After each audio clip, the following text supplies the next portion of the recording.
حضرت بکر بن عبداللہ فرماتے ہیں کہ پچھلی قوموں میں ایک بہت سرکش غیر مسلم اور ظالم بادشاہ تھا.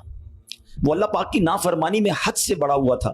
ایک مرتبہ ایک جنگ میں بادشاہ کو گرفتار کر لیا گیا.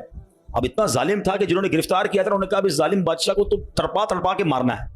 تو طے یہ پایا کہ اس کو ایسا کرو کہ تانبے کی ایک دیگ میں ڈالتے ہیں اور اس کو اونچی جگہ پر لٹکاتے ہیں اور نیچے آگ جلاتے ہیں تاکہ یہ جل بھون کر مر جائے.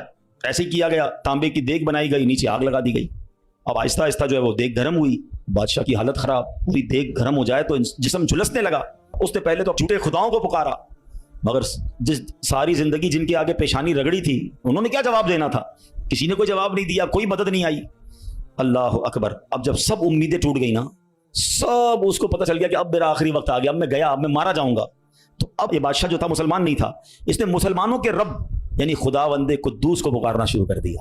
وہ کہتا ہے یا اللہ یا رحمان یا رحیم مدد فرما دے, اور بلند آواز سے لا الہ الا اللہ پڑھنا شروع کر دیا. اب بادشاہ نے اس مشکل گھڑی میں اللہ سے توبہ بھی کی کہ اللہ مجھے معاف کر دے اور بس مجھے بچا لے, اب میں تیری عبادت کروں گا, اب تک جو کیا مجھے معاف کر دے. بلند آواز سے لا الہ الا اللہ. اس دیگ میں بیٹھا ہوا ہے, نیچے آگ لگی ہوئی ہے. دیکھو کریم نے اس کی پکار کیسے سنی کہ بارش برسنا شروع ہو گئی.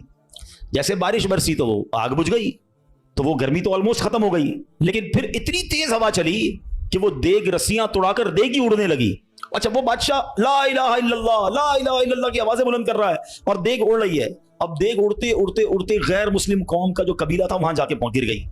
اب جب وہاں گئی تو لوگ حیران کہ یہ کیسی دیگ ہے جو اڑتے ہوئے آ رہی ہے, اور اس میں بندہ بیٹھا ہوا ہے وہ لا الہ الا اللہ لا الہ الا اللہ پڑھ رہا ہے.